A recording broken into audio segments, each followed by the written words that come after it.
kalau saya lagi tugas keluar kota, tolong para tetangga hibur dia. Kalau saya lagi dia butuh makanan, tolong berikan dulu ke dia, nanti tagihannya ke saya. Ya. Bahkan kalau dia berkonflik dengan Anda, tolong jangan sampai menyakiti perasaannya, sampaikan dulu ke saya, nanti saya nasihati dia baik-baik. Sepakat Anda semua? Sepakat. Mau Anda semua? Mau. Maka mulailah warga menggembirakan istri dari William James Sidis ini. Istri Deborah Sidis, ibu dari William James Sidis. Dimulai dihiburkannya orang Yahudi, hiburannya pakai piano. Dikasih makan ikan, kacang-kacangan, dihiburlah dia sampai menjelang lahiran, dibawalah ke rumah sakit terdekat, warga ikut mendampingi, dan akhirnya warga ketika lahir berteriak, ini bayi kami. Kalau istilah kita bayi umat. Coba, ini ilmu yang ada dalam Quran. Kita praktekkan. Betapa banyak komplek-komplek, kampung-kampung ibu hamil, Allah aja sekali. Ya, bukan dibantu, bahkan ada suami yang istrinya lagi hamil disuruh kerja, disuruh bantu dia, pijit aku, bantu aku, aduh, zolim. Maka inilah awal kenapa umat Islam itu tidak mampu menghasilkan yang namanya kualitas generasi unggul. Maka kalau saya boleh saran kepada pengurus yayasan 85, An-Nasr 85, mungkin bikin paket untuk menggembirakan ibu hamil. Setiap ibu hamil kami kasih paket uang tunai 500.000. Kami bikin misalnya kalau ada biaya rumah sakit ditanggung oleh Yayasan An-Nasr 85. Ini usulan sederhana, tapi dampaknya mungkin di hari ini, tapi di masa depan. Kenapa? Karena yang seperti ini nggak dipikirkan. Saya sama istri di kampung kami bikin kampung sahabat, kurang lebih sama dengan RAS. Tapi kami punya program untuk ibu hamil wajib melapor kami, nanti kami kasih paket. Bahkan kalau mereka ngidam, istri saya itu selalu mendengarkan apa bisikan tetangga kalau dia lagi ngidam. Suatu hari saya ngisi di Bogor. Abi, iya Mi. Oh, Abi lagi di Bogor? Iya. Kami tinggal di masyarakat Betawi. Kemudian dia bilang, empok lagi hamil, tahu kan Bi? Iya. Dia pengen banget asinan Bogor. Abi lagi di Bogor kan ya, tolong belikan Bi. Iya, saya beli 3, 1 buat tetangga yang hamil, 2 buat keluarga. Harga satunya cuma 11.000. Pulanglah saya kasih ke istri saya ngasih kejutan. Ini bukan acara kayak yang ada di TV. Kami benar-benar membawakan begitu. Oh ya, dikasih, lututnya gemeter. Ya Allah, pengen banget dari kemarin. Ya Allah, kau datang, kau tahu aja sih ya Allah. Bahagia sekali dia. Dan anaknya sekarang sudah tumbuh. Anak perempuan sudah SMP, juara 1 dari awal SD sampai SMP, juara 1. Ternyata menggembirakan ibu hamil, dampaknya kecerdasannya. Itulah mengapa, inilah kenapa kita wajib untuk bahagia. Jadi kebahagiaan itu kewajiban. Kalau ingin supaya anak itu berkualitas. Tapi gimana Ustaz? Gak mungkin, banyak kali tugas. Saya pengen bahagia tapi gak bisa menolak. Karena itulah wajib kita hari ini belajar supaya tahu resep kebahagiaan pertama, mengingat tentang balasan Allah dengan kelelahan kita. Hari ini kita merasa stres, tapi kita akan tersenyum ketika di akhirat kita termasuk orang tua yang terpilih. Apalagi ketika kita tua, usaha kita, lelahnya kita berujung kepada baktinya seorang anak. Makanya di antara yang membuat kita bisa melewati masa-masa sulit, saat kita lagi hamil, ibu-ibu lagi hamil, bapak mendampingi ibu hamil, pertama niatkan ini karena Allah. Ya Allah, inilah ibadahku, mengurus amanahmu, kelak engkau akan bertanggungjawabkan. Karena itu ku yakin ya Allah, aku ingin mendapatkan balasanmu di dunia dan di akhirat. Di dunia apa yang kita dapatkan? Anak yang sungguh-sungguh kita asuh dari kecilnya akan menjadi qurrata a'yun. Apa tuh qurrata ayun? Yang menyejukkan mata kita, memandangnya sejuk. Qurrah itu dari kata air mata yang dingin. Makanya orang tua itu ada dua jenis air mata kata para ulama, yaitu air mata yang dingin dan air mata yang hangat. Kalau orang terharu bahagia, air matanya itu dingin. Kalau istilah anak muda zaman now, speechless. Melihat Ka'bah tiba-tiba menangis, Allah, itu air matanya dingin itu. Itu tanda bahagia yang tak terukir dalam lisan. Ada lagi sebut air mata yang hangat, baratu ayun, yaitu barah, yaitu adalah air mata yang hangat, yaitu adalah air mata karena kecewa dan amarah. Ketika kita menahan amarah, nggak lagi bisa bicara, air matanya keluar hangat. Allah menyebutkan dampak dari ortu yang bersungguh-sungguh mendidik anaknya, maka mendapatkan qurrata ayun, bahagianya. Ya Allah, kita lelah tiba-tiba, bunda, sini bunda, pijit ya. Ya Allah, makasih ya nak. Ayah ini ada ongkos ya, beli gorengan ke Madinah mau nggak? Beli gorengan ke Madinah mau? Mau nggak? Mau nak, makasih. Ayahnya ada motor buat saya. Baik sekali anak ini. Makanya saya teringat salah satu syekh di Saudi. Ini kisah nyata. Di Saudi, di kota Dammam, ada kakak beradik saling menggugat di pengadilan. Mungkin pernah dengar kisahnya ya. Biasanya kalau kakak beradik menggugat, biasanya karena apa? Warisan. Ini beda. Kakaknya digugat oleh si adik. Kakak ini seorang PNS di kerajaan Saudi. Dia pegawai negeri dari kerajaan Saudi. Dia merawat rumahnya. Dia bercerita, Pak Hakim, kenalkan saya Fulan bin Fulan. Saya punya adik kandung, 2 bersaudara, tinggal di kota yang jauh dari kami 100 km kurang lebih jauhnya. Kami punya satu orang ibu yang masih hidup dan bapak kami sudah meninggal. Ibu kami tinggal sama saya.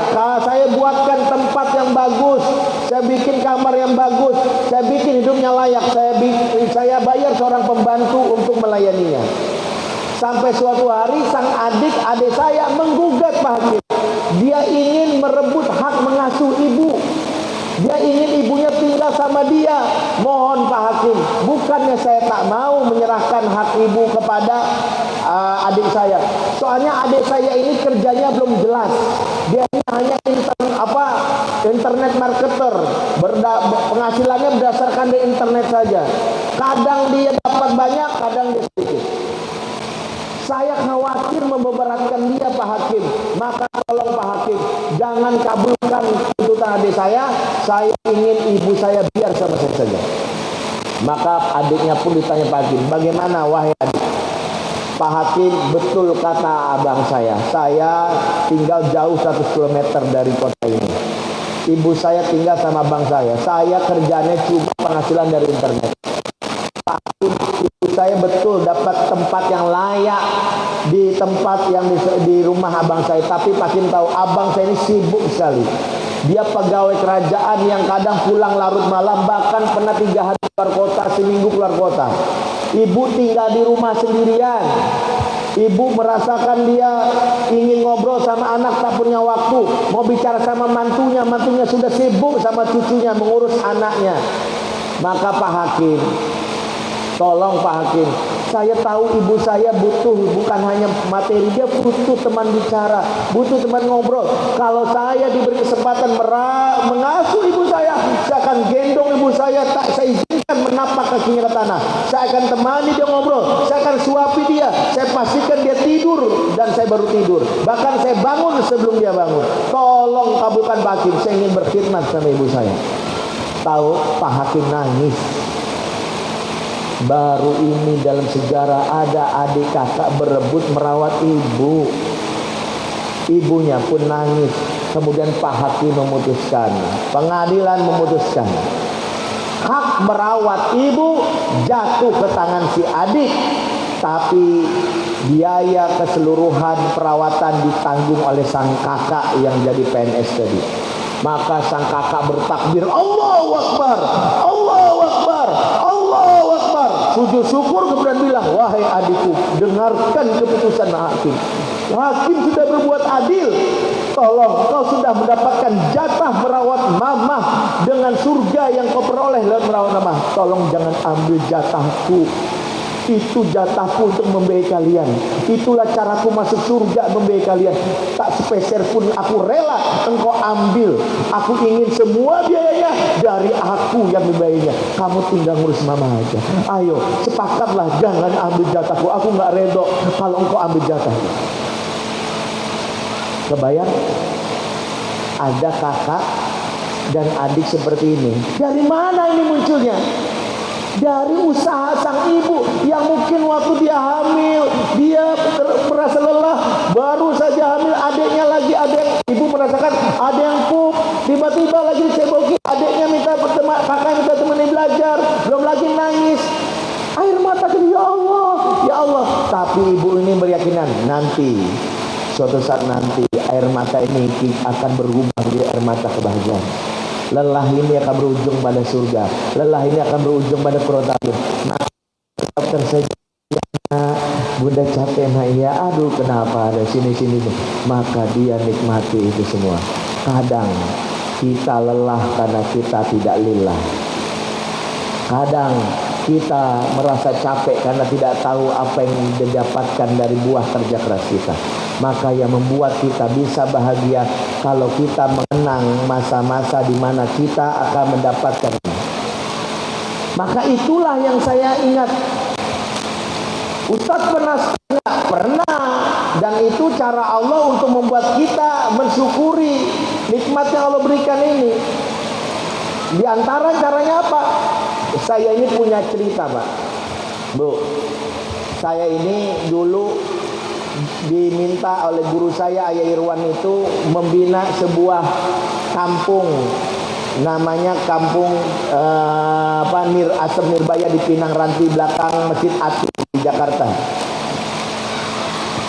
Jadi anak-anak kampung pemulung yang kami bina.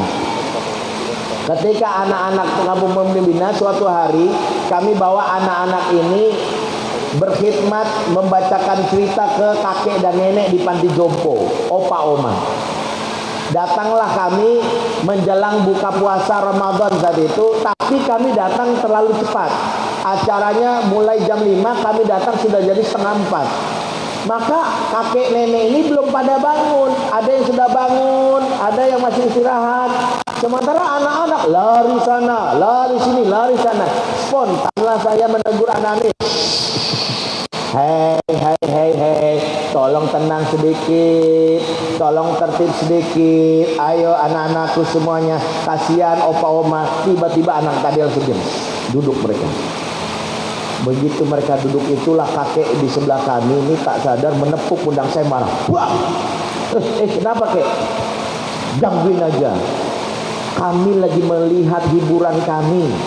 Anak-anak berlari ke sana kemari, itu membuat kami tertawa. Kamu yang bikin mereka berhenti.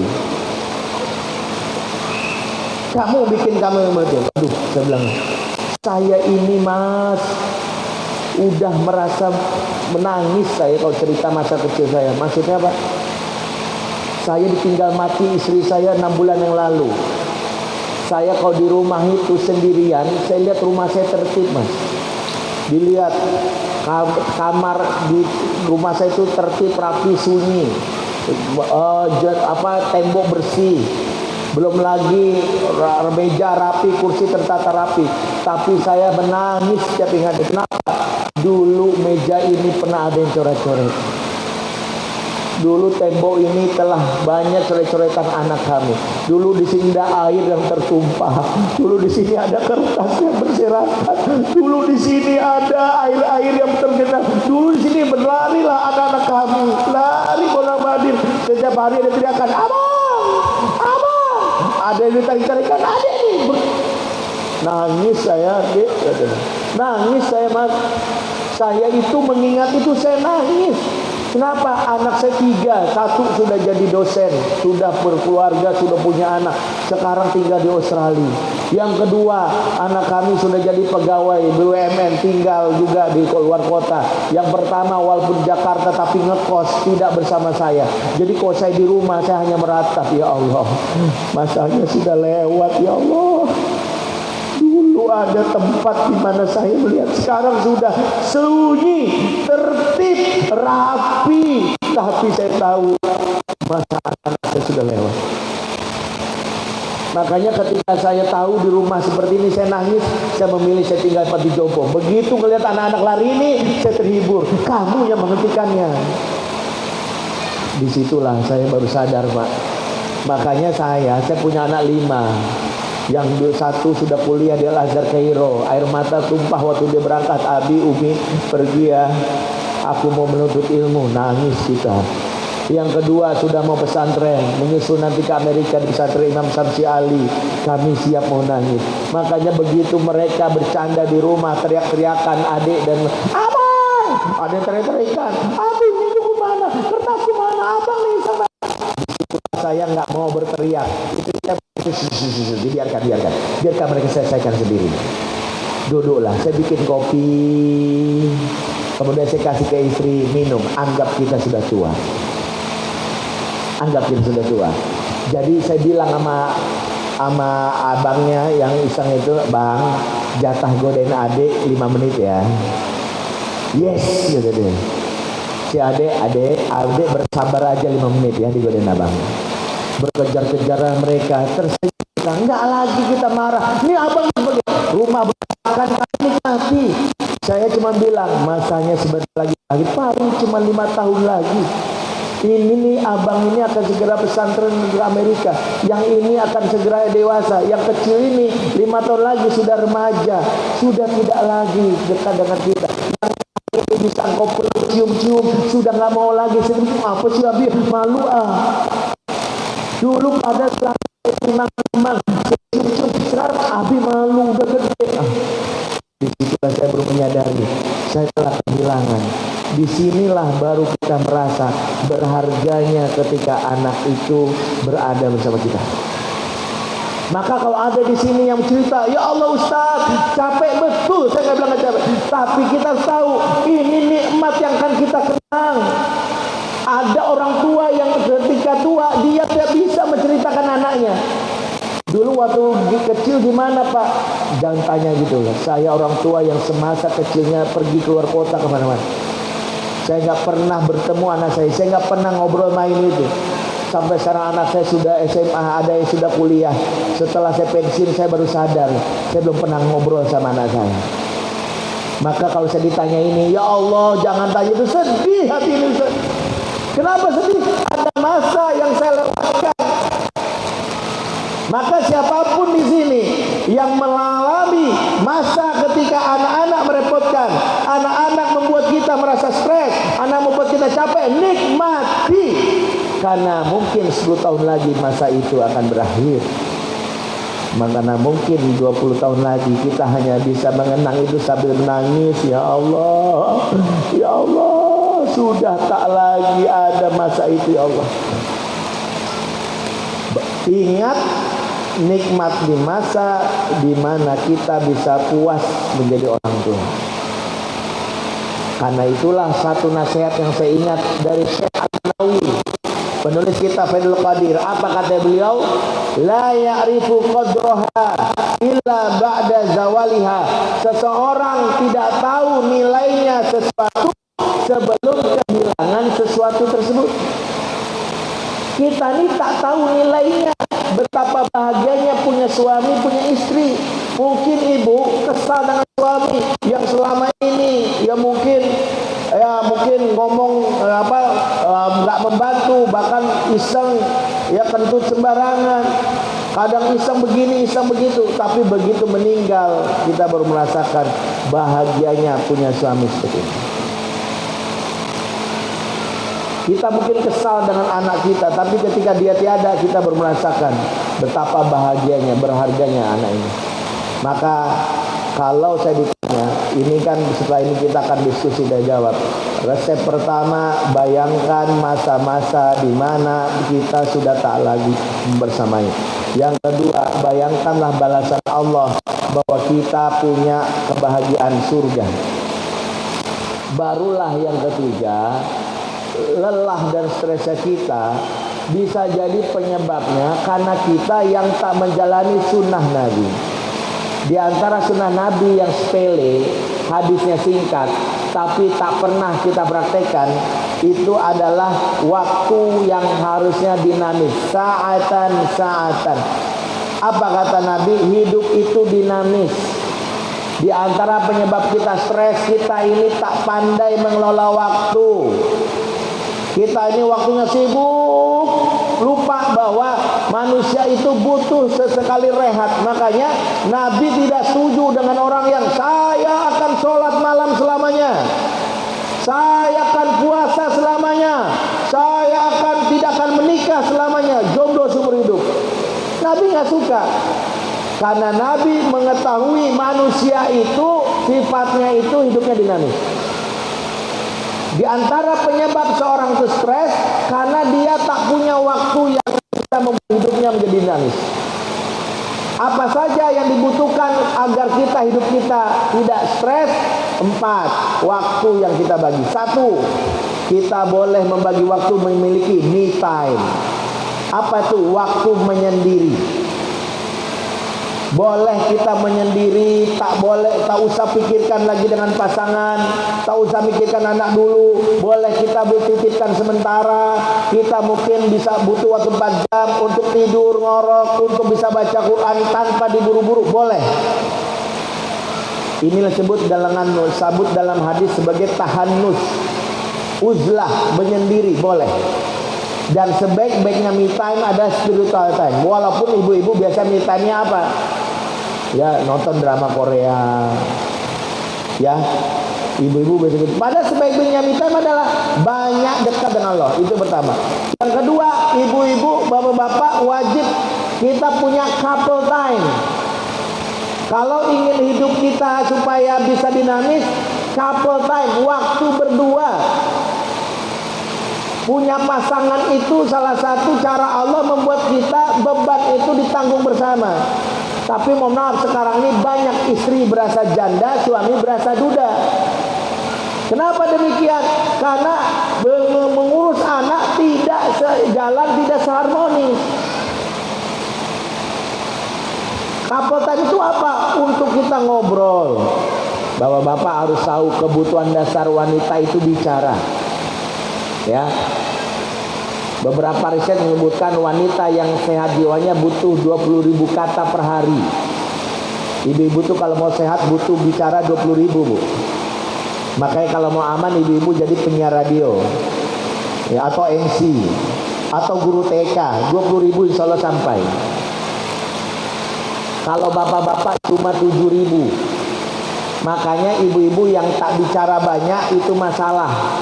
Saya tak pernah percaya kalau ada bapak-bapak yang bilang, enggak Ustadz, istri saya pendiam. No, tidak. Sejatinya tidak ada wanita pendiam.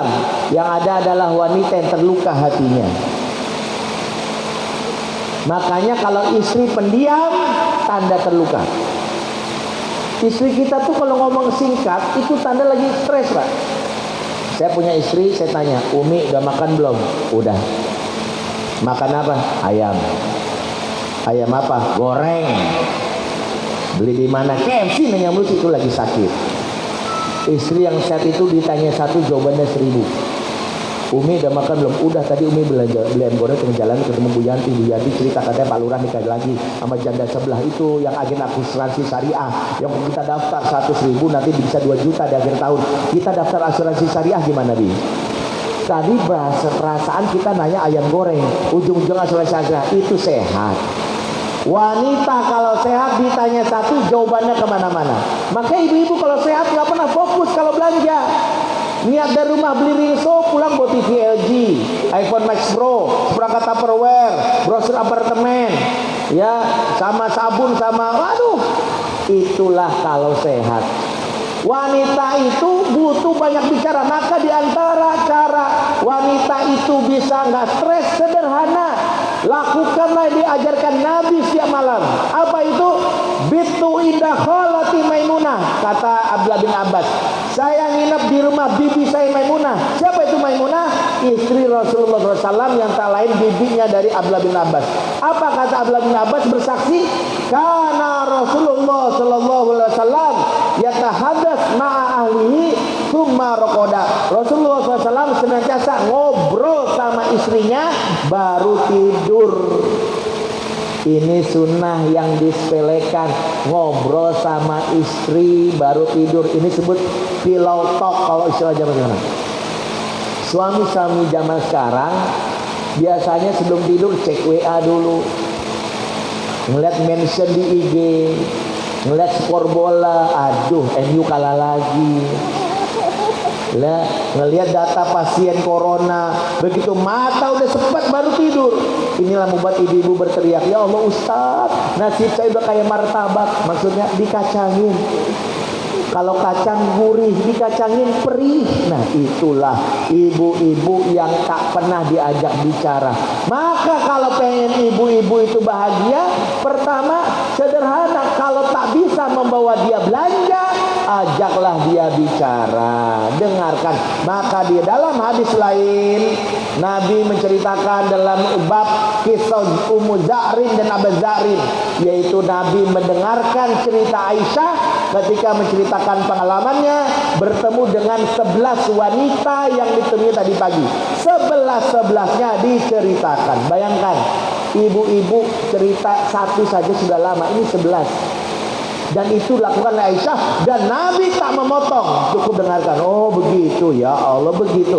Bahkan di akhir ceritanya Aisyah, Nabi menyimpulkan, ya Aisyah, sebagaimana Ummu Za'rin dan Abu Za'rin yang saling mencintai, demikianlah hubungan aku dan kamu. Nabi menyimpulkan dari maunya ceritanya Aisyah. Inilah yang dibutuhkan seorang wanita. Maka yang kedua, couple time. Kalau saya ditanya, mengapa untuk ke Padang ini saya kok minta ditemani istri, ini couple time-nya kan? Anak kami 5. Istri saya ini, saya memuliakannya luar biasa bagi saya bersyukur sekali. Sejak awal menikah tak pernah jalan keluar kota. Pengalaman kami berdua saja itu baru kami bisa lakukan dalam waktu perjalanan lama, yaitu saat kami umroh menjelang pandemi kemarin. Berangkat ke Turki. Sebelumnya istri saya nggak bisa. Istri saya merawat ibu yang sakit. Ibu kami sakit, ibu mertua sakit sampai meninggal tahun 2016. Kemudian ditambah kakak kami, yaitu kakak dari istri sakit juga. Sampai sekarang tinggal sama kami. Saya tinggal sama emak saya sudah sepuh. Jadi istri merawat 3 orang tua, ditambah juga 5 anak kami. Tak sempat waktunya untuk berjalan-jalan. Maka ketika anak kami sekarang sudah dewasa, sudah bertumbuh, sudah bisa tinggalkan, inilah hiburan. Maka saya selalu bilang, selagi masih bisa mengajakmu, Abi akan selalu jalan, mengajak istri saya. Hiburan. Sebab apa? Bukan jalan-jalannya, berdua bersama, ngobrol, bercerita tentang hal ini menyenangkan bagi wanita seperti itu. Maka yang kedua, lakukanlah couple time. Yang ketiga, apa yang membuat seorang bisa bahagia dalam manajemen waktu? Bikinlah family time, waktu bersama keluarga. Kumpul bersama dengan anak, kumpul bersama dengan istri, dengan pasangan, makan bersama kita. Itulah yang membuat bahagia. Dan saat makan bersama itu, inilah sunnah yang disepelekan. Makan bersama itu mendatangkan keberkahan kalau prakteknya sesuai anjuran Nabi. Apa kata Nabi? Fajtamiu ala tu'amikum. Makanlah kalian bersama-sama, kata Nabi. Wa kurusmallahi alaih. Sebutlah nama Allah di dalamnya. Yubarak lakum fih. Niscaya turun keberkahan kepada keluarga kalian. Maka di antara sunnah yang disepelekan kaum muslimin, makan bersama. Makan bersama itu cirinya 5 kata para ulama. 1, menghadap makanan. Bukanlah makan bersama kalau makan dihidangkan kita nonton TV. Ini bukan makan bersama. Makan bersama fokus mengelilingi makanan. Ini kata Imam Nawawi. Yang kedua, makan bersama itu sunnahnya adalah mengambil lauk dari satu wadah yang sama dibagi-bagi. Atau yang berikutnya, yang ketiga, makan bersama itu saling mencicipi, mencoba. Kalau makan bersama sunnah gini, coba sedikit deh ayam gorengnya. Istri pun bilang, coba sedikit nasi gorengnya ya. Dihabiskan sama dia. Ya, ini kita. Tapi itu benar. Nabi kalau minum, maaf ini sekaligus contohkan ya, sekaligus haus juga. Nabi kalau minum tidak pernah habiskan, disisakan buat istrinya. Apakah karena istrinya haus? Tidak. Atau kalau Nabi lagi atau istrinya lagi minum disisakan, apakah Nabi tidak? Mencari berkah. Kalau anaknya lagi makan, kenapa? Inilah makan bersama, family time-nya kita. Jadi kalau makan bersama itu usahakan jangan sampai kita lupa mencicipi, atau sepiring segelas berdua. Ya, minum bagi dua. Banyak istri yang kalau misalnya ketika minum itu justru nggak mau, padahal itu berkah yang diberikan ya. Tapi suami jangan mentang-mentang berkah minum dikasih dikumur-kumur dulu. Ya, itu jorok juga ya, nggak suka. Yang keempat disebut makan bersama keluarga kalau tidak ada media. Tidak ada media. Jadi jangan sampai di meja makan itu ada handphone. Ada keluarga yang lagi asik makan bersama, masing-masing sibuk. Di keluarga kami adab di meja makan tidak ada media, tidak ada handphone. Baca buku taruh, ini bukan buat membaca. Ini waktunya kita untuk bersama. Taruh bukunya, handphonenya taruh, wajib. Kami pernah masuk ke sebuah restoran. Kebetulan di depan kami ada keluarga besar. Dua keluarga besar berkumpul, kakak beradik sama keponakan-keponakan mereka. Mereka ngumpul 12 orang. Datanglah pelayan, mau pesan apa? Tulis. Pelayan pergi setelah mendapatkan pesanan makanan, masing-masing mengeluarkan handphone gitu. Masing-masing sibuk. Saya tak mau memperhatikan itu. Saya bilang sama istri, kasihan sekali. Sudah ngumpul di meja makan, malah asik main handphone. Istri saya bilang, gak usah suzon. Bisa jadi mereka lagi rapat grup WhatsApp ini. Kita nggak tahu kan. Ya mungkin seperti itu. Tapi ini nggak boleh. Di keluarga nggak boleh. Family time makan bersama. Maka kenapa anjuran para ahli kembalilah ke meja makan. Seperti yang ada di logonya biskuit Kongguan. Ya, ke meja makan. Walaupun biskuit Kongguan nggak sempurna karena bapaknya tidak ada. Ternyata bapaknya ada di biskuit Nissin sedang bawa sepeda. Jadi bapaknya dikontrak oleh produk biskuit yang lain, biskuit Nissin pakai sepeda, anak dan istrinya di biskuit Kongguan. Kalau kita sayang dengan keluarga ini, belilah dua produk ini, taruh di meja makan. Ketemulah mereka berdua ya. Yang keempat, waktu yang dibutuhkan. Kalau kita dengan kawan waktu pengajian itu social time, boleh. Manusia yang hidupnya itu aja menjadi saja stres. Hari inilah sosial, maka diatur, bikin jadwal. Abi, bolehkah aku ketemu kawan-kawan aku nih? Boleh. Umi mau main futsal boleh ya? Izin? Boleh. Suami kok harus minta izin? Izinnya seorang suami kepada istri itu bagian dari menyenangkan hati istri. Ingat, bukan hanya istri yang butuh ridho suami, suami butuh ridho istri. Lah kok begitu Ustaz? Istri butuh ridho suami, kewajiban syar'i. Tapi suami butuh ridho istri, kewajiban pengasuhan. Lah kok begitu? Karena istri yang tidak ridho, dampaknya ngomel-ngomelnya ke anak tumpahnya. Suami tak pulang-pulang, pergi tak ada kabar. Dia bilang sampai gendongnya, bapak kamu tuh jadi contoh. Sudah berkali-kali dibilangkan, tak kasih kabar ke mama. Iya, pergi tak pernah kasih kabar, pulang tahu-tahu minta duit juga. Emang bapak minta duit untung. Tak ridho, kecuali dia ridho. Boleh aku pergi sebentar sayang, aku pergi. Maka Ibrahim itu sebelum berangkat, dia pastikan istrinya ridho. Ditinggalkan istrinya Hajar bersama anaknya. Hajar sempat bertanya, ya Ibrahim suamiku, betulkah kau tinggalkan kami di sini? Ibrahim tak bisa jawab. Memang tugasnya dia sebagai nabi harus berangkat lagi ke tempat dia diutus, yaitu negeri Syam.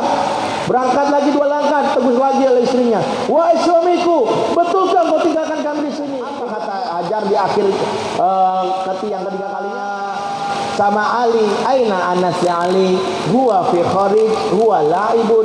Ali di luar masjid lagi main. Kemudian Ali menawarkan diri, saya panggil dia, kata Rasul, enggak usah, saya saja. Saat itu Anas sedang bermain panah-panahan dengan yang lain.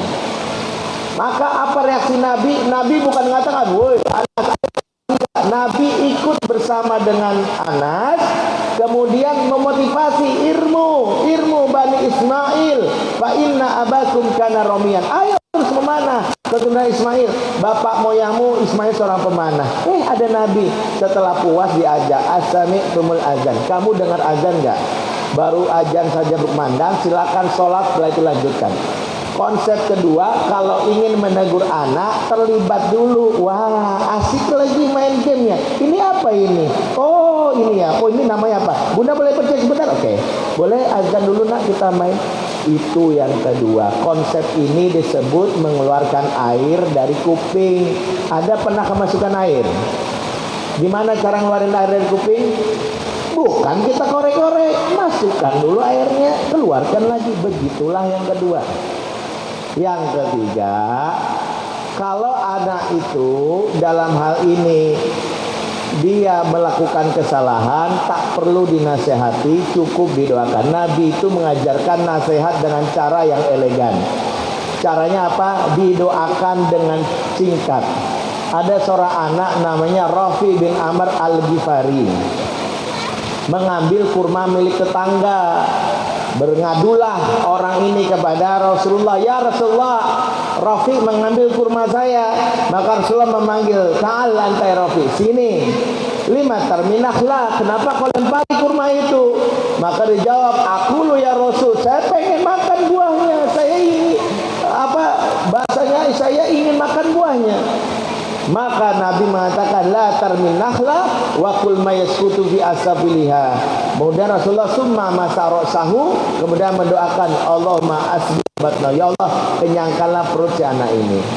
Atau dalam riwayat lain, ada seorang anak muda ingin berzina, maka Rasulullah mendoakan dengan kalimat, Allahumma tahhir qalbahu wa asin farjahu wa qfir zanbahu. Ya Allah, sucikanlah hatinya, jagalah kemaluannya, dan juga ampunilah dosanya. Maka kalau kita ingin menasihati anak itu, jangan begini, kamu tuh begini ya, cukup bilang gini, nak, boleh bunda doakan sebentar.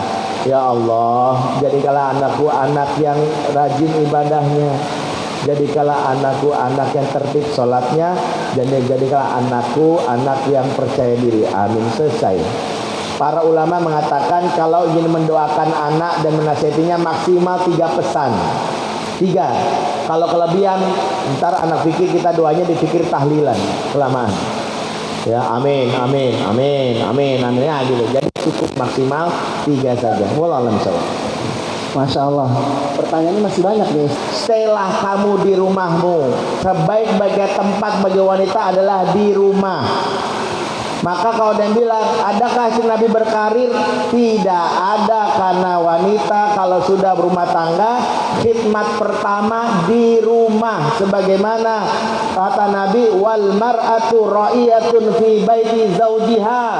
Wanita itu kepala bagi rumah suami. Wahia mas'ulatun an ra'iyatu fi baiti zaujiha. Dan dia di akhirat akan minta pertanggungjawaban terhadap rumah suaminya. Maka kalau mengambil sirah istri Nabi, harus ambil dulu tentang hakikat dari tujuan dari penciptaan wanita oleh Allah, diantaranya bagaimana dia bertanggung jawab berada di rumah. Tapi kan ada istri Nabi yang berdagang, yang namanya Khadijah, itu sebelum nikah. Wanita kalau sudah menikah, tanggung jawabnya ke suami, maka tak punya kekhawatiran bagaimana rezekinya. Suami yang mengasih. Ar-rijalu qawwamuna 'ala nisa'i bima faddalallahu ba'dhum 'ala ba'din wa bima anfaqu min amwalihim. Laki-laki adalah pemimpin bagi wanita karena Allah lebihkan dia atas yang lain, dan Allah berikan dia penafkahan atas yang lainnya. Jadi wanita itu dinafkahi. Kalaupun wanita mau bekerja, 1, pastikan Islam ridho. Yang kedua, anak-anak sudah diurus karena ada kebutuhannya.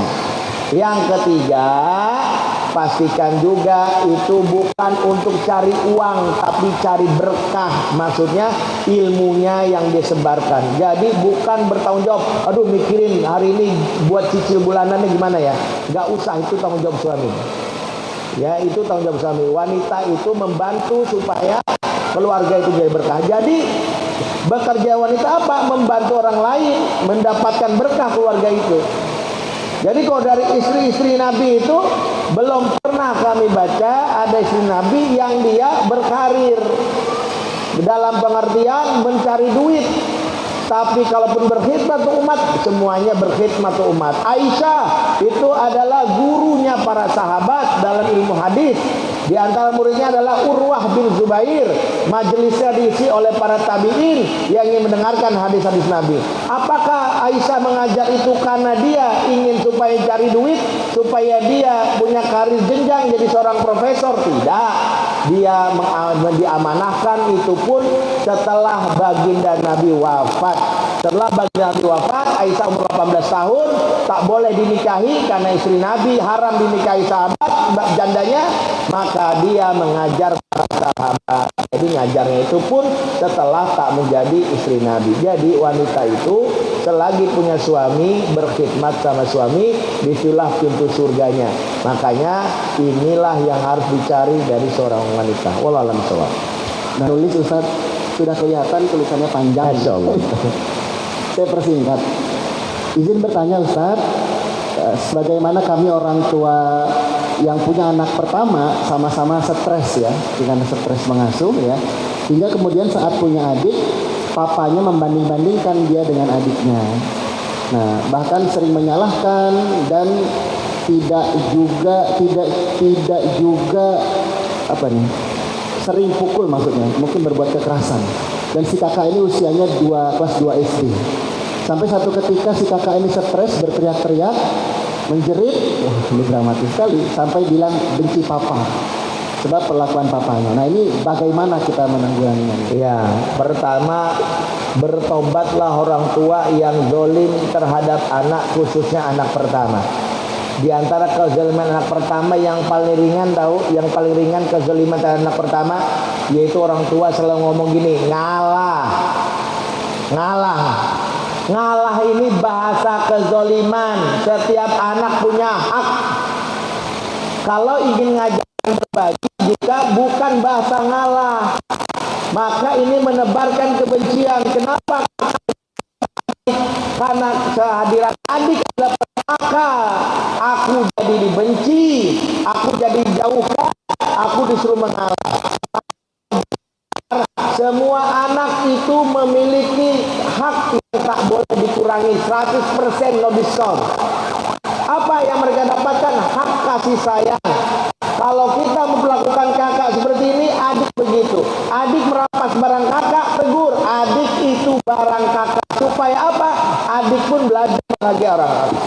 Kenapa kakak harus dilindungi haknya? Supaya kalau dewasa, dia bisa jadi kakak yang percaya diri.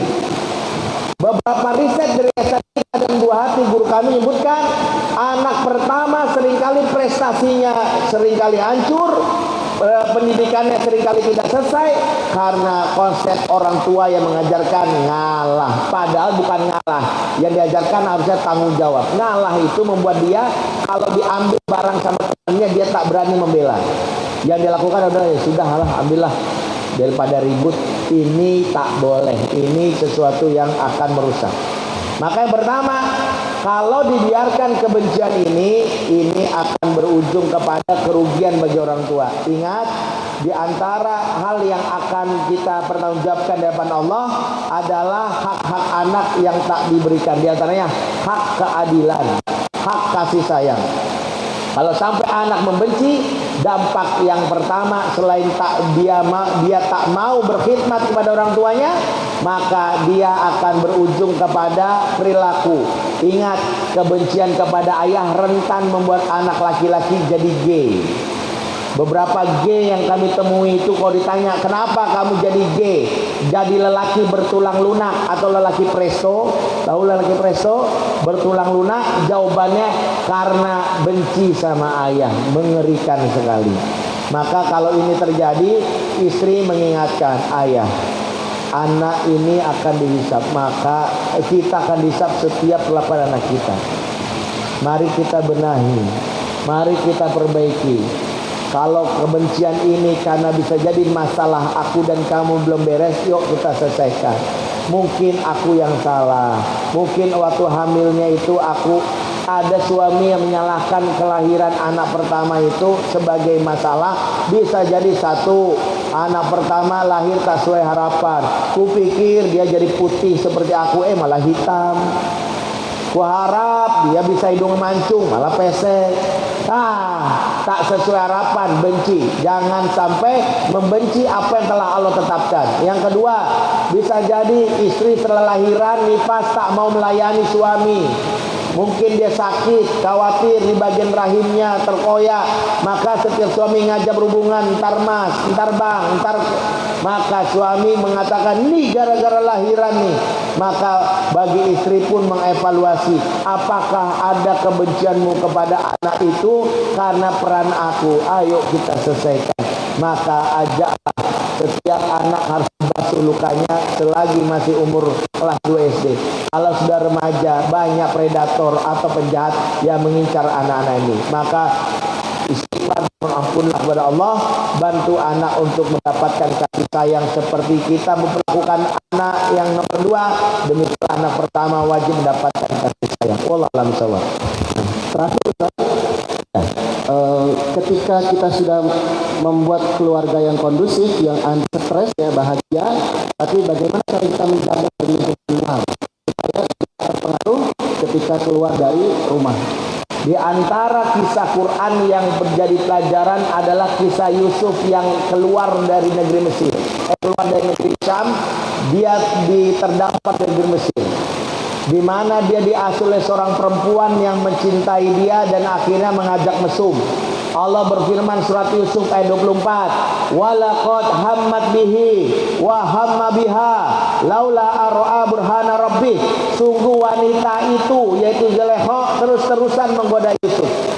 Wa hamma biha, dan Yusuf pun nafsunya naik juga, dia bergairah juga digoda oleh Zulaikha. Laula ar'a burhana rabbih, sekiranya Allah tak kasih petunjuk yang menjaganya, maka Yusuf bisa saja terkena jebakan syahwat dari Zulaikha.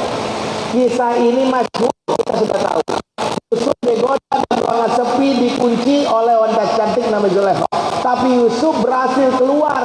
Di antaranya Allah kasih petunjuk. Bagaimana cara Allah memberi petunjuk? Ulama bernama Syekh Amin As-Sinkiti, penulis kitab Adwaul Bayan, menuliskan jalur riwayat dari beberapa ulama. Apa maksud ayat ini? Yang pertama, kata Imam Mujahid, ra'a suratan Yakub alaihissalam fil jidar. Tiba-tiba Yusuf melihat wajah ayahnya di dinding. Waktu diajak berbuat mesum, tiba-tiba ayah, kaget dia, hampir saja. Ayahnya melakukan apa? Wajah ayahnya ada di Mesir, dan Yusuf ayahnya ada di Palestina, Yusuf ada di Mesir. Ayahnya hadir wajahnya saja. Belum ada teknologi WA, belum ada teknologi video call, wajahnya hadir. Kemudian ulama semisal Muhammad bin Sirin menceritakan ayahnya hadir sambil menasihati. Maka kalau Yaquban adalah sebuah ini, nampak wajah ayahnya menggigit jari jemarinya saking geramnya. Wa huwa yaqulu lahu, dan dia berkata di tengah Yusuf yang sedang tergoda, apa kata ayahnya? Yusuf bin Yaqub bin Ishaq bin Ibrahim Khalil Rahman ismuka matubun fil anbiya wa tamal amal sifat. Yusuf, engkau keturunan Yaqub, engkau keturunan Ishaq, engkau keturunan Ibrahim, kekasih Allah Maha Rahman. Namamu tercatat di antara para nabi. Kenapa kau lakukan perbuatan orang-orang bodoh?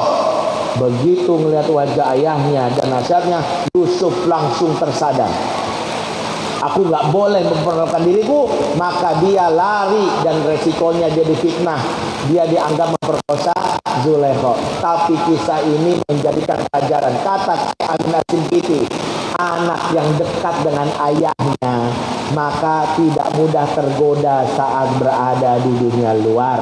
Di antara yang dia pegang adalah kalau di luar, kata ayahku, kata papa. Anak yang gampang tergoda itu tak dekat dengan ayah. Anak yang dekat dengan ayah, mengidolakan ayahnya. Maaf, saya ngasih contoh mungkin tak suka, tapi ini kasih contoh. Temannya ngajak rokok nih. Maaf ya, saya nggak merokok. Sekali saja, enggak merokok. Sekali saja, enggak. Nih cobalah rokok, enggak. Kata kawannya, dasar kamu bencong. Enggak, kata ayahku justru bencong banyak merokok. Jangan marah.